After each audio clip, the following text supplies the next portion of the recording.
और अच्छी तालीम दे। उसकी सोच ये है ना अमीर की। उनको देखिए, वो कह रहे हैं कि गरीब बच्चा भी पैदा ना करे चाहे। गरीब बच्चा पैदा करके रूंध रहा है बच्चा, वहां पे भिखारी बच्चा बन रहे हैं, बच्चे जो बन रहे हैं बेचारे भिखारी। गरीब आदमी सिर्फ यही काम कर रहा है, बच्चे पैदा कर रहा है, बाकी कुछ नहीं कर रहा। खिलाने खाने को नहीं है, चोरी डाकू बना रहा है बच्चों को, वहां पे तालीम नहीं है, कुछ नहीं है। काम ही नहीं है पाकिस्तान में, बेरोजगारी इतनी बढ़ चुकी है, भूख अफलास पैदा हो चुका है जी। घर पे रहना है तो बच्चे पैदा करने हैं ना, और क्या करें। नहीं, ऐसा नहीं होता ना जाफरी साहब, ये गलत सोच है। जाफरी साहब तो बिल्कुल ही गलत बात कर रहे हैं, बिल्कुल ही। अगर कुछ नहीं है तो ये भाई उसको हमने सड़कों पे गलियों में रोने के लिए या अगवा होने के लिए पैदा करना है। सोचना चाहिए, अपनी सोच को चेंज करना चाहिए, मुल्क के हालात को बेहतरी की तरफ लेके जाएं। इतना आप यकीन करें, अफसोस होता है कभी कभी, मैं ये शो तो करती हूँ मगर मुझे बड़े दुख के साथ ये कहना पड़ता है कि इतना प्यारा मुल्क अपनी आंखों के सामने देख रहे हैं कि तबाह बर्बाद होता चला जा रहा है।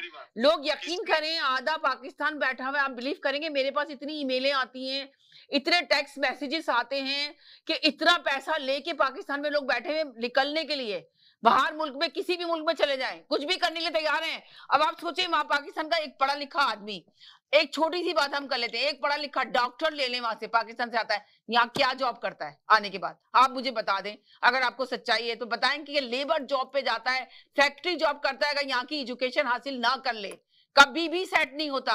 और वहां से क्या ख्वाब लेकर आता है, उबर चला रहा होता है यहाँ पर, सिर्फ इसलिए कि यहाँ के अखराजात बर्दाश्त कर सके।